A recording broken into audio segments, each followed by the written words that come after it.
ஓம் சாந்தி. நான் முழுமையான விட்டில் பூச்சியாக இருக்கும் ஆத்மா.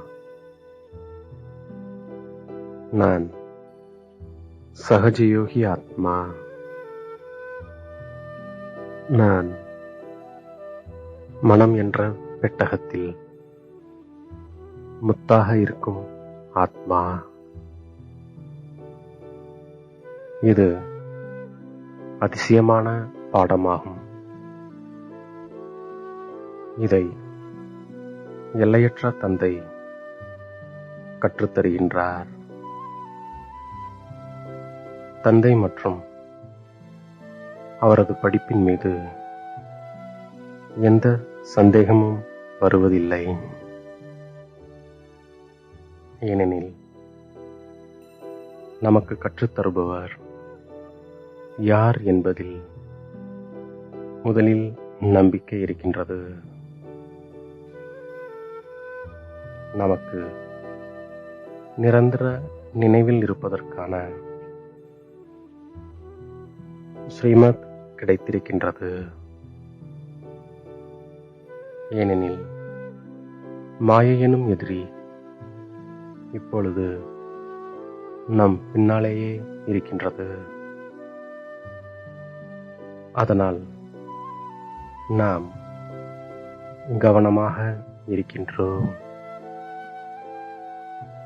தந்தைதான் நாம் தூய்மை அடைவதற்காக நினைவு யாத்திரையை கற்பிக்கின்றார். நாடகத்தின் முதல், இடை, கடையின் ரகசியத்தினை தந்தையைத் தவிர வேறு யாரும் புரிய வைக்க முடியாது. பரமாத்மா ஆத்மாக்களாகிய நம் அனைவருக்கும் தந்தையாவார்.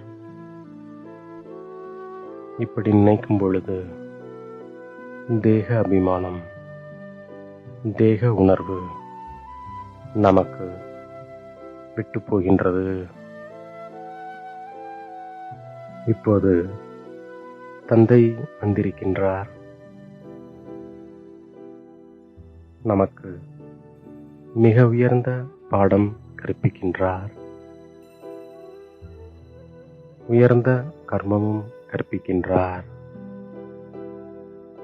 நாம் அமர கதை கேட்டு அமரபுரிக்கு செல்கின்றோம்.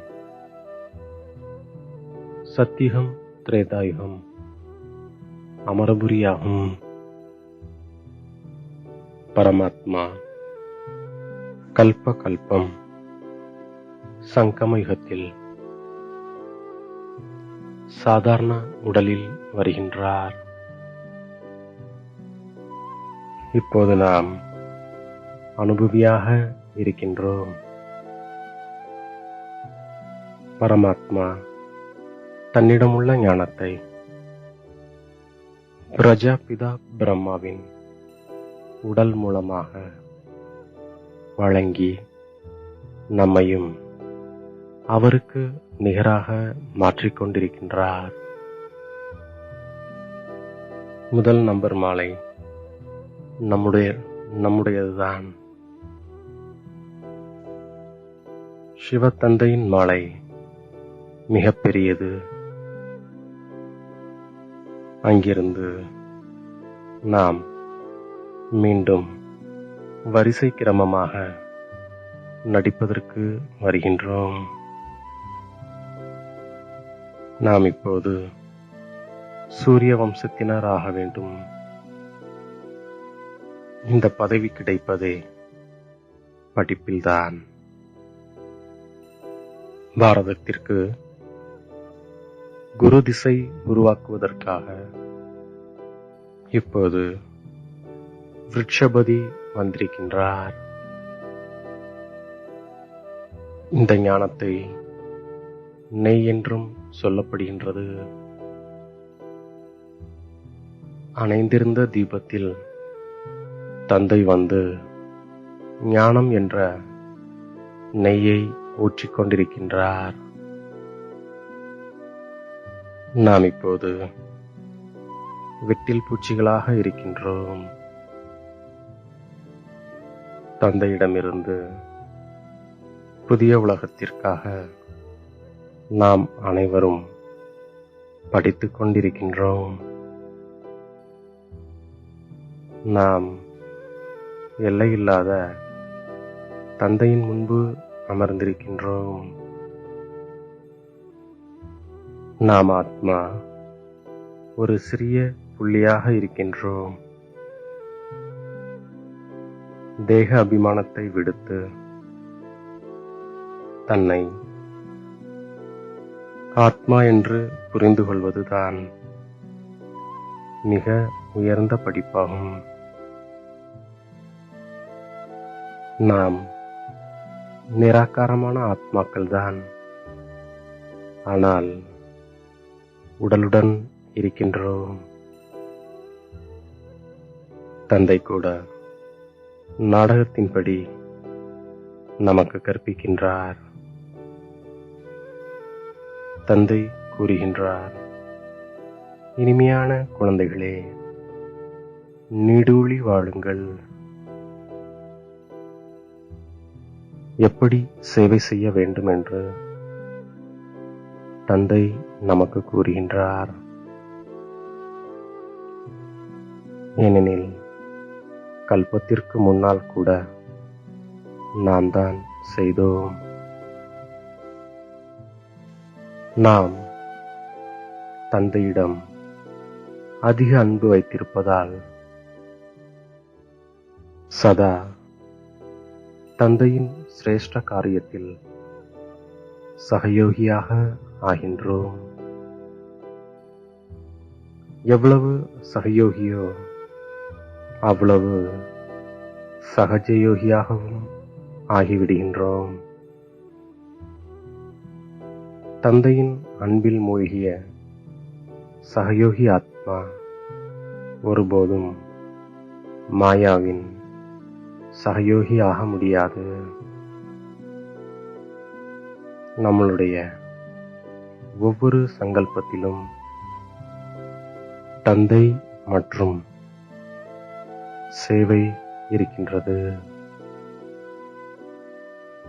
அதனால் நாம் தூங்குகின்றோம் எனில் அதில் கூட மிகுந்த ஓய்வு கிடைக்கின்றது.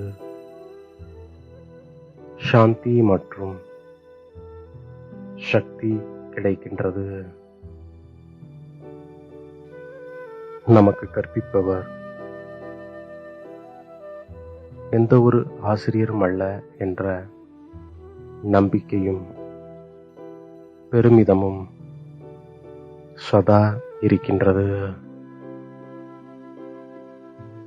சுயம் ஞானக்கடலான நிராகாரர் தந்தையே ஆசிரியராக நமக்கு கற்பித்துக் கொண்டிருக்கின்றார். இந்த படிப்பில்தான் நாம் சதோ பிரதானமாக ஆகின்றோம். ஆத்மா என்ற தீபத்தில் தினமும் ஞானம் என்னும் நெய் ஊற்றுகின்றோம். ஞானம் என்னும் நெய் மூலமாக மாயையின் எந்த விதமான புயலாலும் அசைந்து விடாத வண்ணம் சதா சுடர்விட்டு பிரகாசித்துக் கொண்டிருக்கின்றோம். நாம் முழுமையான விட்டில் பூச்சியாகி தீப ஒளியில் மடிந்து விடுகின்றோம். சதா ஒரு தந்தையின் அன்பில் மூழ்கி சகயோகியில் இருந்து சகஜயோகியாக ஆகும் ஆத்மா நான். அன்பின் கண்ணீரால் மனம் என்ற பெட்டகத்தில் முத்தாகிவிடும் ஆத்மா நான். என்னை தேடி கண்டெடுத்த இனிமேலும் இனிமையான தாயும் தந்தையும் ஆகிய பாப் தாதாவிற்கு கோடான கோடி நமஸ்காரங்கள். ஓம் சாந்தி.